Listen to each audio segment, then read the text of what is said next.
Yeah,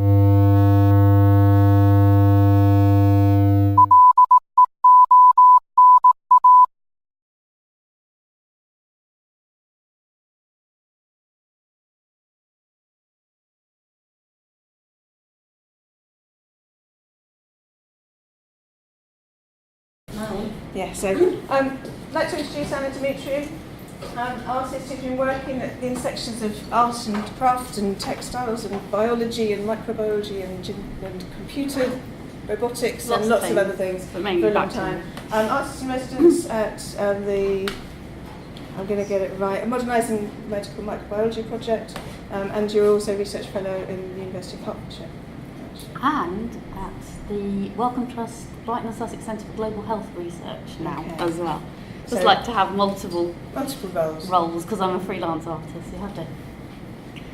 Okay, so you're going to talk about two projects, Sequence and the TrustMe. Well, I was going to talk about a few bits of bacteria stuff because I love bacteria, and then I was going to talk about TrustMe, I'm an artist, so mix it up a bit. Pass over to you to go forward. Right. You press that down, of course, not sideways. Yes, it's slightly opposite. Is that mine or yours? That's yours. That's right. Over to it.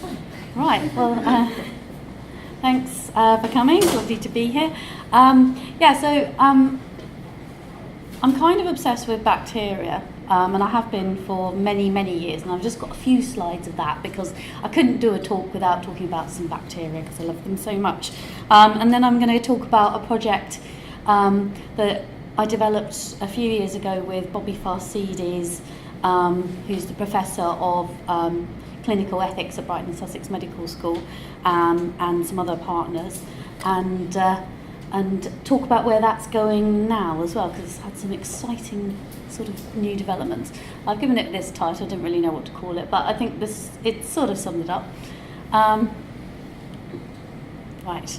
I thought I'd start off by showing my MRSA quilt. So I'm an artist, I'm embedded in a couple of different, 3 different research groups now, and I don't think the other research groups would be too offended to know that my heart really lies with the Modernising Medical Microbiology project. I've been collaborating with Dr. John Paul for about 12 years now.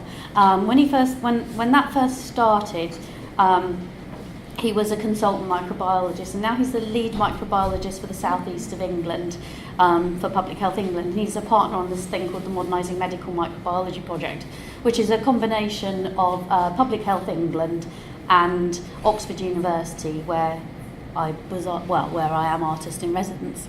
And the project is about the implementation of what's called whole genome sequencing across the UK health service and beyond.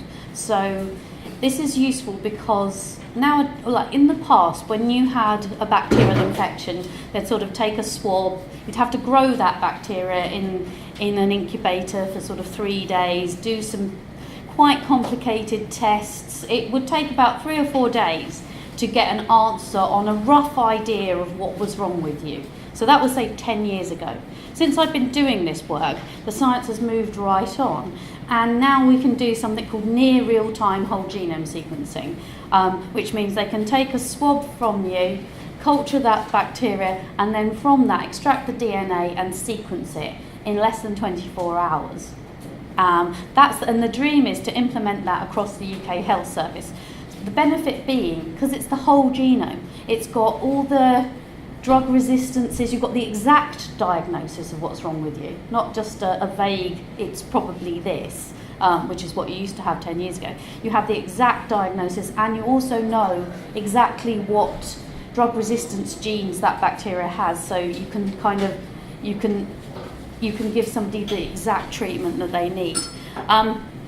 They started working with the most popular bacteria and viruses. When they first did the project, they thought, well, which kind of bacteria are we going to focus on? So they thought they'd kind of look at the ones that the press were most worried about, really, and the people seemed most worried about. So they worked with MRSA, they worked with norovirus, which is a lovely winter vomiting virus, Clostridium difficile, and tuberculosis.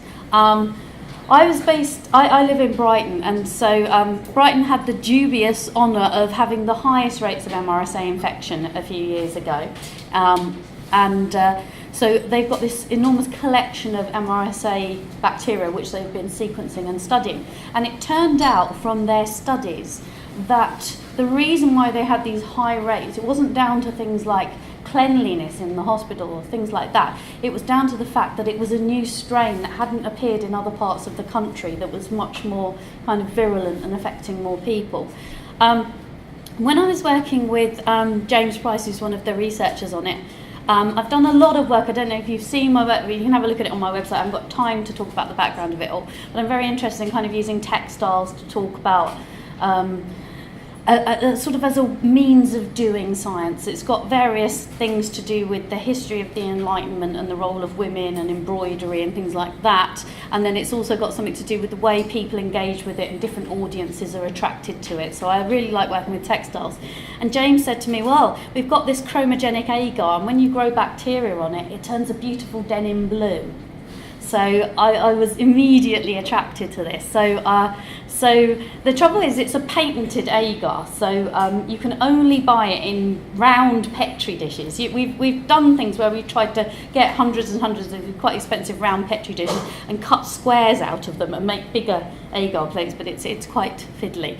So it's a secret recipe, patented, and it only comes in these forms. So I ended up doing these squares where each square was using a different technique or treatment, so a different technique for the treatment or diagnosis of MRSA. So when I say a chromogenic agar, that means that when the MRSA bacteria, the methicillin-resistant Staphylococcus aureus bacteria, which is this sort of famous hospital superbug that lived, Staphylococcus aureus lives on about 30% of people at any one time. So at least 30% of you are walking around with it, maybe up your nose. It also grows in other parts of the body.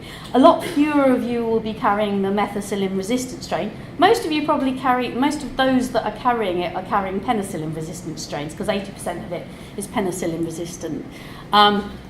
In fact, the first ever person that was treated with penicillin had a Staphylococcus aureus infection.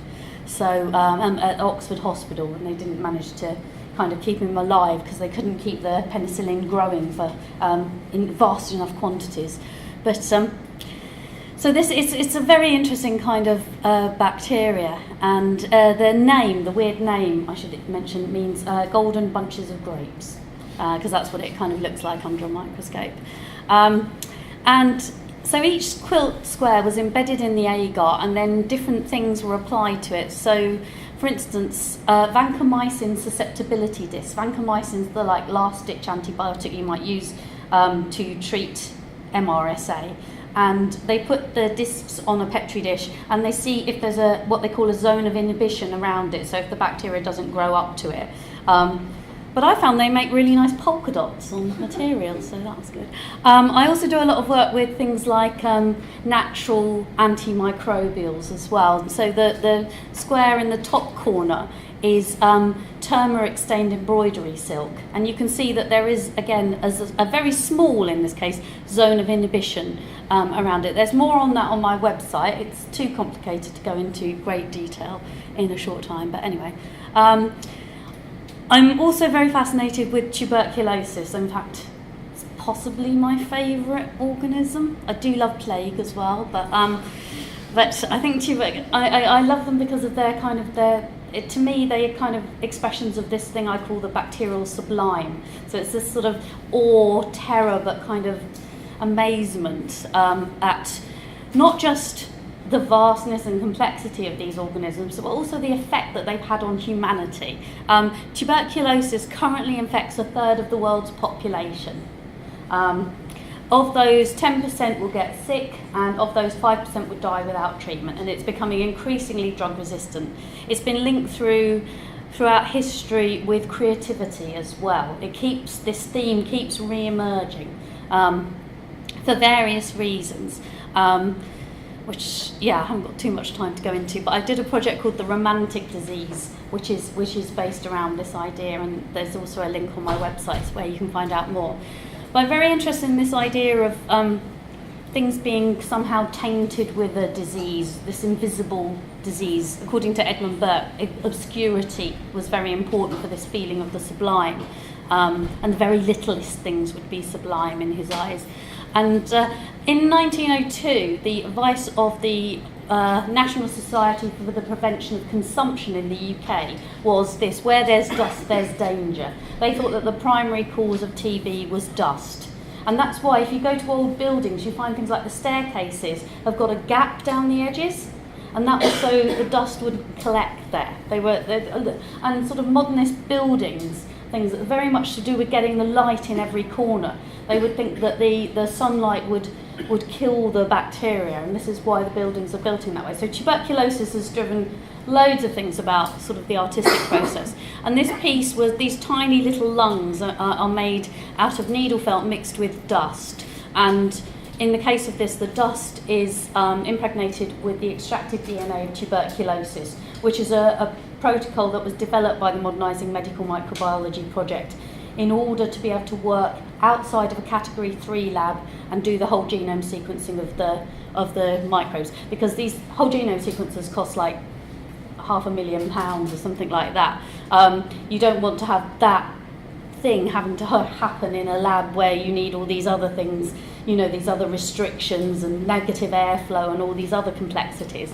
So they developed a protocol for that, and I was able to use that in order to make this work. My current project with them is called Sequence, and this is probably the most challenging thing that I've done. The aim of the project is to kind of interrogate the algorithms behind whole genome sequencing of bacteria, find out what they're actually doing, how and why, and what all the restrictions are on how they can do it. Because, you know, we've only got sort of relatively simple algorithms of ways of piecing back together data. When you sequence a genome, you get all these little chopped up bits of DNA, of genetic data, and they need to piece them all together, and they do it in a number of different ways. They basically do it like a jigsaw puzzle. So you have it's like a jigsaw puzzle where the picture's a bit different. It's probably a good way of thinking about it, and they sort of try and force the pieces into the thing to see if they've got a match. So currently I've been doing what that is in the picture. I've been pipetting to sequence some bacterial DNA, and I've been working on the DNA of the Staphylococcus aureus that lives in my body, or lives up my nose to be precise, 2 different strains of penicillin-resistant Staph aureus, I'm proud to say. Bit disappointed it wasn't MRSA, but anyway. And that's where we get into the ethics bit in a minute. So when you do whole genome sequencing, you spend like 2 days doing this. That's the only drawback with this near real-time thing. The DNA prep is a really slow process. Yeah, it is possible to mechanise it, but it requires a lot of precision. So the scientist that I shadow for this, Kevin Cole, I did a talk with recently, basically says, what I do is so boring. Everything I do is really a boring process. But I kind of find that a privilege to be allowed into the lab to shadow and now to learn his very, very boring process that he has to do, because that's something that most of the public don't ever get to see. You hear whole genome sequencing of bacteria, you see these scientists talking about how exciting it is, quite often kind of startups working in that area in kind of California about how we can improve our microbiome and things like that through sequencing. You don't realise just how dull all this pipetting is. I'm talking 2 days of measuring like nanograms of DNA and weighing it out in order to prepare the DNA to go into the sequencer. So that's what I'm doing at the moment. And another thing I'm doing at the moment is a project called Don't Try This at Home, which is investigating human fecal transplants for the treatment of Clostridium difficile infections. So the other interesting disease that Modernising Medical Microbiology is investigating is this Clostridium difficile. It causes very bad diarrhoea, basically. So you wouldn't think that was necessarily a very glamorous subject for an art project, but I was asked up to Leeds to give a talk on my work, and then I was kidnapped by these 2 ladies who talked to me for about 4 hours about how much they love Clostridium difficile, and I was convinced at the end that it was an amazing organism. It's particularly special because it didn't used to be a problem for us at all.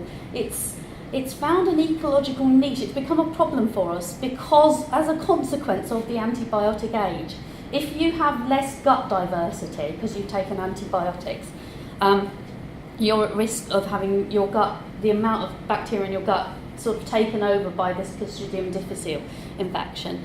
And it causes really bad diarrhea, it causes things like ulceration of the intestines and things, and people become very, very ill, so much so they don't have quality of life. And you can cure it. In 90% of cases, after 2 treatments with this human fecal transplant cure, you can be cured of this disease. But it's allowed by NICE, and used to be called the National Institute for Clinical Excellence. I can't remember what they call it now, they've changed their name slightly.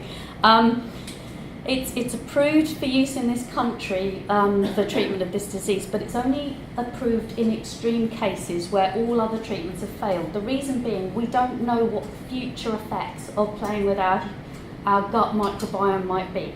They've done some really weird experiments, like had mice that were born in sterile conditions. One of them was inoculated with the gut bacteria of an obese person, one was inoculated with the gut bacteria of a thin person, one mouse became obese. There's also indications that it might actually affect your personality as well, and things like that. And the first court case has come up in America, a woman who had a human fecal transplant to cure her Clostridium difficile gut bacteria from her daughter who was obese. She has now become obese. So take it with a pinch of salt, but it's only allowed in extreme cases. So it's a fascinating kind of project. I've been doing a lot of art with shit, basically, in the case of this, which is probably a little bit outside my comfort zone. I never really expected to be doing this work, but I've done it, and the piece that I'm making is kind of a carved piece with it's got a glass colon in it, which is filled with a human fecal transplant, and then we've got an intestine in it, which is made from these basically squares of fabric, which have got all sorts of different kind of gut bacteria growing on it. And that's going to be shown at Eden Project in their Invisible You Human Microbiome exhibition, which is going to be a permanent exhibition there. Right, so now on to TrustMe, I'm an artist, very, very quickly.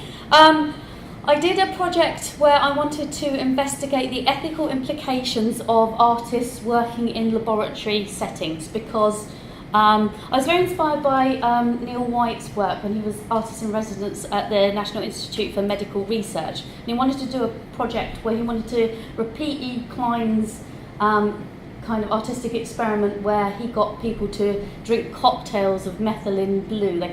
It was called The Void. They went to a gallery, there was nothing in the gallery, they were served blue cocktails, and the next day, apparently, their pee was blue.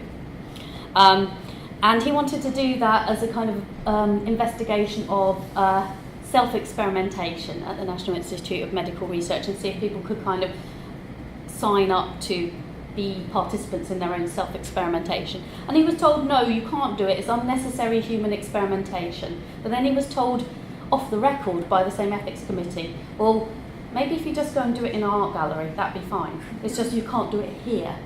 And I became very interested in that difference between what you can do inside an institution, what you can do outside of an institution.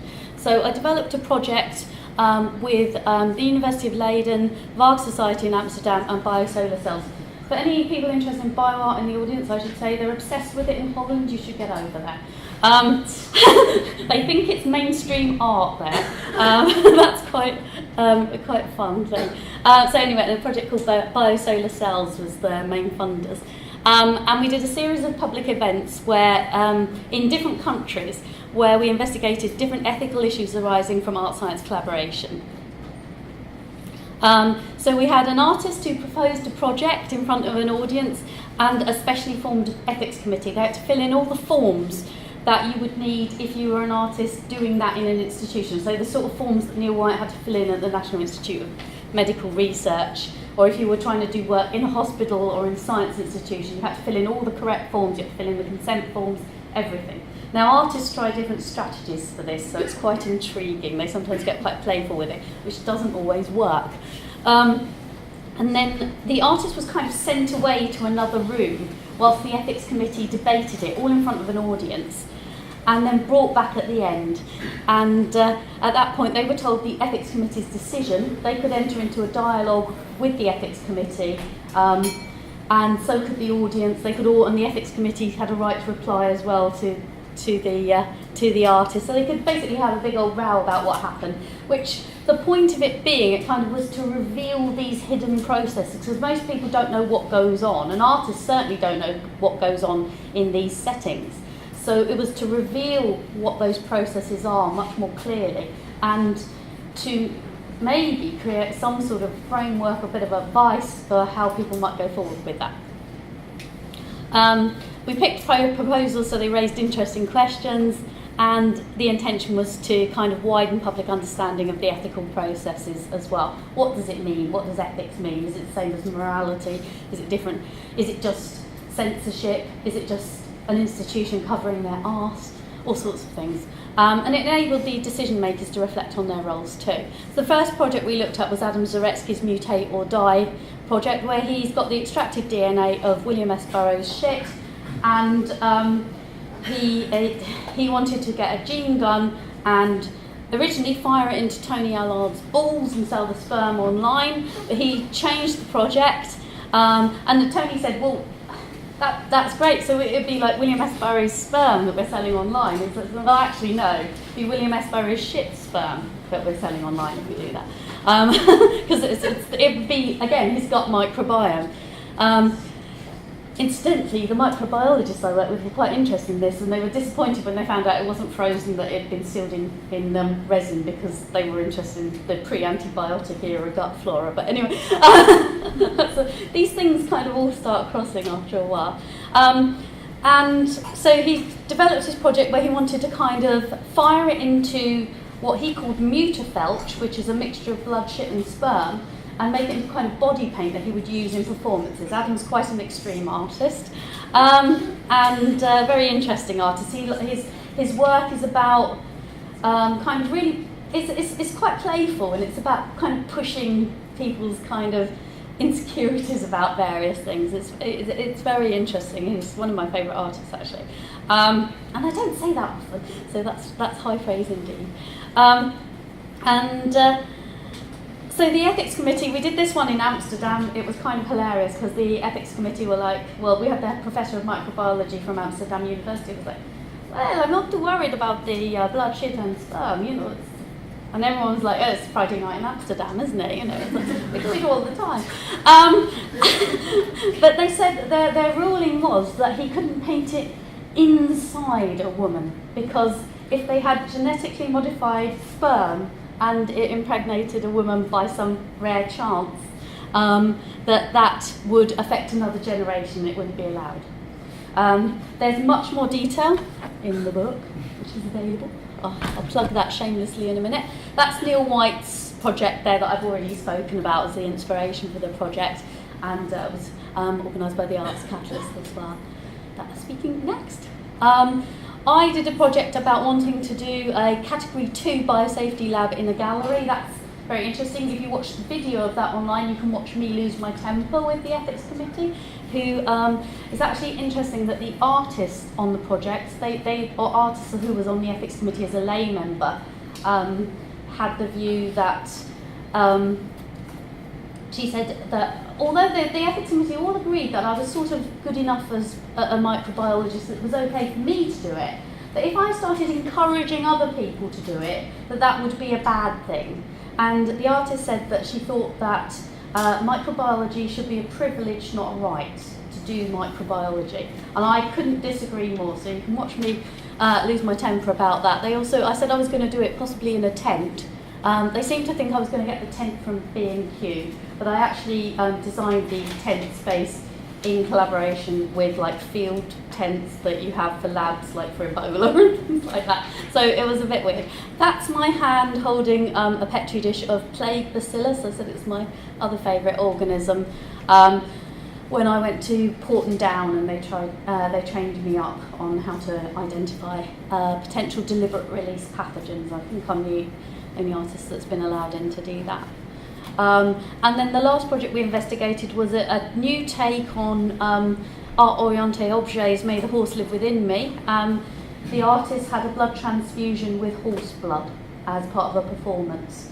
The horse blood has had all the sort of the most of the dangerous bits taken out. It's a bit difficult to do it properly, safely, for sure, but you can remove the bits which, because you can't have blood transfusions from animal blood, they kill humans basically, that's why we don't do it. There were a lot of experiments kind of in Victorian times to do this kind of thing, but using very scientific processes, she's been able to achieve to do something like that, and she likes the Marion Laval-Jonté from our Orienté Objet, likes the idea of this animal living within her. They decided to go down the route of horse originally because they're French and they've got an interesting relationship to the horse, but what she really wanted to do was take an endangered species like a panda and kind of keep that species alive within her for the rest of her life, she thought. So that was their process. The French Ethics Committee were interesting. So I should say that the Dutch one took it all in their stride. The London one, I think Nicola will agree, got very much bogged down in aesthetics and spent about an hour and a half arguing about whether they could even judge art in any way, which is sort of typical, as you might expect. The one in Ireland were very, very overly cautious, I would say, and this one in France was the only one where the ethics committee basically said, I think we needed to refer it to a different committee. They didn't really play the game. And there is a book, you can have a look at it here. It's available online, it's a blurb book, so there's like softback version, and there's also an ebook version as well, which is super cheap and very handy for students who are confronting this sort of stuff and writing dissertations on it as well. It's very simple language, it's all written in. The future is now we're doing TrustMe, I'm an artist, developing ethical frameworks for artists, cultural institutions and audiences engaged in the challenges of creating and experiencing new art forms in biotechnology and biomedicine in Europe. It's an EU funded project, that's why it's got to have this massive long all-encapsulating title saying what it does on the tin, and the partners for that are the Arts Catalyst, Varg Society are the lead coordinators, Brighton and Sussex Medical School, Siant in Prague, Kapelic Gallery in Ljubljana, which was the venue for the original May the Horse Live Within Me, Capsula in Finland, Leonardo Olax. I think that's, and Medical Museum. Oh, it's such a long list, I never get to do. Medical Museum in Copenhagen as well. And the golden opportunity is you can all come if you book via the link on the last slide, or you can look at it via the link on my slide at the end. And there's a forthcoming event with Martin O'Brien. He's going to do a durational performance, and then there's going to be a Trust Me, I'm an Artist debate, and it's commissioned by the Arts Catalyst and hosted at Space, Care of the White Building, on the Saturday the 18th of April. I think it runs from about 6 to about 9ish, isn't it? 3. Yeah, Three. The performance is 3 to 6. 3 to 6 for the performance, durational performance. Very interesting durational performance. It sounds like from what I've heard. And then there'll be the ethical debate and the event. So I highly recommend you book up for that, because it'll be a not to miss event. And then we've got a series of other events, but they're with our different host partners in different countries. And they're all my web links, and we've got our new flashy Trust Me, I'm an Artist logo there. It's got a rubber stamp style. And that's it.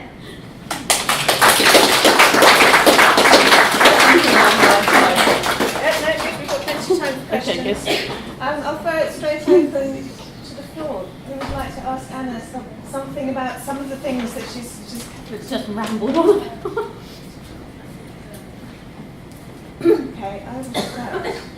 Is that half hand, Julius? Okay. The question is still sort of just stating in my brain. But I was wondering, out of all of the bacteria that you've worked with, which have you found to be the most interesting as a material, in terms of the material qualities of the bacteria within your work? And how do you incorporate bacteria as material as an artist, as opposed to subject matter as a scientist? I'd be interested to know. Yeah, it's weird, because I sort of I'm more interested in the idea of them, I think, as well. So I suppose in terms of the stuff with anything with a chromogenic agar, it's more to do with the agars. They're always fun, because then you've got these different colours you can make with them, different things you can do with them. But the bacteria are always, because they're invisible and you don't really know relatively invisible. You don't really know what they're doing, and you can't really have access to it until you apply some techniques to them. So it's kind of a bit harder. Sorry, The chromogenic agars are the ones that change colour in the presence of the bacteria. So it's like a diagnostic. This is moving, isn't it? It's not just me. There's like a diagnostic. It's like a diagnostic technique. So if you get an agar plate of a special kind of agar and you put bacteria on it, it contains all different antibiotics as well. So it'll only grow that bacteria. So you don't need to worry so much about sterile conditions and things. And it will change colour in the presence of that bacteria. And there are some that will change multiple colours as well. So you can get gut bacteria and squirt it onto a sort of an agar plate, and you can get all sorts of different colours appear. So it's pink if it's E. coli, or blue if it's Clostridium difficile or something like that. So that's I think I'm more interested in these sort of historical story qualities using this of conceptual them. material to respond to. Yeah. Thank you very much. So the quilt is very materially driven, and the interaction between the bacteria and the antibiotic, and so that cause and effect. Yeah, no, I like using the processes of the microbiology. I sort of don't, I kind of go, when I go into the lab, I don't have an idea usually, I'm just responding to what I see in the lab or what's going on. I have all my sort of historical baggage because I'm very interested in the history of it. I'm always looking, I'm mad on things like eBay and sort of Sunday markets and things, and going to buy these antique objects that I change and create things from, which I think are sort of got this quality of being tainted by the disease. I've managed to buy 2 pneumothorax machines, which we use for collapsing the lungs of TB patients, in Brighton Marina Sunday morning market, would you believe? 2. I just not at the same time, like over a different period from completely different people. They just turn up. Yeah, it's partly down to my partner, who for some reason, even though I haven't got brilliant eyesight at distance, he's really good at it. Isn't that one of those things you've been after? You mentioned about access and procedures and learning technique and protocols. Have you noticed a difference in your practice as you've become more knowledgeable and more confident with the microbiological processes? Has that had an impact on how you... I would say so, one thing is that I sort of get invited into labs to work now. People, like with the people in Leeds, that was kind of surprising because I was asked to give a talk and I hadn't really thought about, I just thought, I'm giving a talk, and went up, and it turned out that they'd sort of hatched this whole plan to entice me into working with them, and I sort of joked that I was kidnapped by them and then brainwashed for like 4 hours, because they didn't let me go for quite some time until I was convinced that Clostridium difficile was at least up there with TB.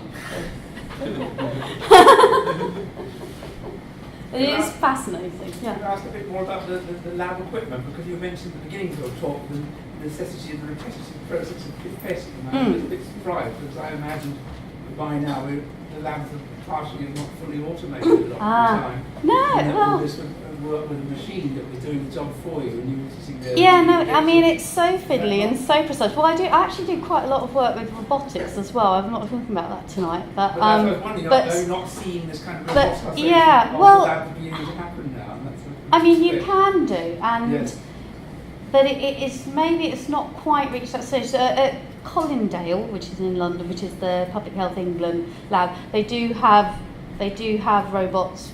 Like robot arms working various things. I've actually got one in my studio, but it's an old one from I think it's from the National Institute of Medical Research. Actually, I've got an old second-hand one they were throwing away. But they have. I don't think that they've got this working with it fully, because I have been sharing protocols, because I meet a lot of different scientists working in different locations, and they know that I work with other people, and I've been sharing protocols for how to do it by hand to people who work with lab robotics, who are sort of charged with the task of implementing a robotic version of it. So yeah, it's coming, I would think, but maybe it's not fully there yet. Most of the people doing it, it's sort of partly still in a research stage. They're basically tasked with implementing it over the next sort of 5 years. ideally sooner. I think the chief medical officer is like, get it working now, because it's really important, because if there's an outbreak... Yeah. Machine running 24 hours a day. Yeah. Yeah, and then then it comes down to the bioinformatics, because you've got huge issues with big data and how you number crunch it all. Because if you've got the beauty of whole genome sequencing is that you've got the whole genome, put that into a database, you've got all the other whole genomes of bacteria that are causing infections in other places, and you can literally tell from the minor base pair changes in the DNA of a bacterium that this person caught it from this person who gave it to this person. So you can map an outbreak. You don't have to do any traditional epidemiology. You can sort of backwards do the epidemiology. So until robotics take over there, do you think there's a place for citizen science in that, taking over sort of the... Potentially. I mean, in a way, it is really fiddly and really boring. So, and it takes really a lot of precision. So there's only certain people that would be into doing that, and I don't know how much you kind of... Dentists could do it as a hobby. Dentists could do it. Yeah. And I don't think it's cool to say it's sort of boring, because that's what the scientists I work with all the time. I think that's part of the important thing, is to say it's not all glamorous. But I've been looking at some of the procedures that they're doing as part of the sequence project, with some of the procedures that happen in the whole genome sequencing, and seeing if they could be replaced with sort of DIY methods. So they use a sonicator to break apart, basically to kill the DNA, to kill the bacteria. And to get the DNA out, and there are ways of. They use one that costs tens of thousands of pounds, and apparently you can make one that runs at the same sort of correct frequency and things for about £160. So I might be. I'm thinking that what I want to do is try and cobble together some of these more do-it-yourself methods and see if we can replace any of the steps in it. Because one thing is, with the Wellcome Trust Global Health work with Brighton and Sussex Medical School that I'm doing, is they're very much looking at infection in the sort of low to middle income countries, where you've got plenty of labour, but you don't have so much with the whole genome sequences and things, because they're very expensive. But if you could kind of process the DNA, do the DNA prep, and then get that to whole genome sequences, then you kind of found a cheap route to do it. So I'm interested in kind of, we've been talking a lot about, these very expensive glass beads, could we replace it with sterilised sand? How would that work? How much difference does it make? So I think in the thing that I'm going to be doing for EVA conference and the V&A show, there'll be bits of that in it. Yeah, sorry. I'm just curious, well, so how does your art background and the art that you do directly relate to what you're talking about right now? I don't know really. It's more like moving into the citizen science area, isn't it? Right. It's more a sort of activist thing. But I mean, the objects that I make, I guess I'm interested in it from that point of view. But I think in the objects that I make, they will have sculptural qualities. So why do the labs then invite you in? I mean, what is it that they see in you and what you have to offer that they wouldn't? Obviously you have something that they don't see every day. So what is that, and how does that relate back? Is that the art background? I think I've got all my background is fine art training. Right. Yeah. I think, I've been working in this field for quite a long time now, like at least 12 years. I think what they like is that they say that it kind of gives them a different perspective on how to look at things. Sometimes I wrote an article recently where I said I'm very happy to ask very stupid questions and get them to explain things. And most of the time when I ask stupid questions, they will say, actually, no, do you know, we don't know that. That's a thing we're still working on. Right. And then, so there's this bit of where I can talk to people like you about what they're doing. And so there's one, like the sort of basic tangible public engagement benefit.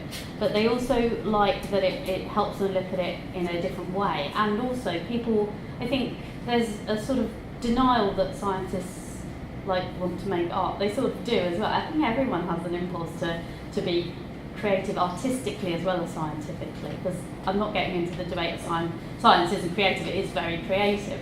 But I think, the microbiologist I've been working with a long time, his wife, who's also a microbiologist, said to me, he always had this thing in him, but But since he's been working with you, it's been able to come out. And he's read, because of me, he's read extensively on the concept of the sublime. He's done lots of talks on this idea of a bacterial sublime as well. So it sort of takes them off into a different area. And I think they like, as well, they like Do you see the results. your influence affecting the way that they do their work? Possibly to an extent, because I sort of come in and say things like, well, could we do this in a different way? But I always think, because you get that question a lot in like from universities, you get, did the art change the science? Yeah. And I think that's the wrong question. I think that's an instrumentalisation of art. So I don't necessarily want to get into defending art as its kind of utility for science. It's not. I know it's a big debate, and I'll probably get like slated at the European Union for saying things like this and maybe lose some funding, but hope not.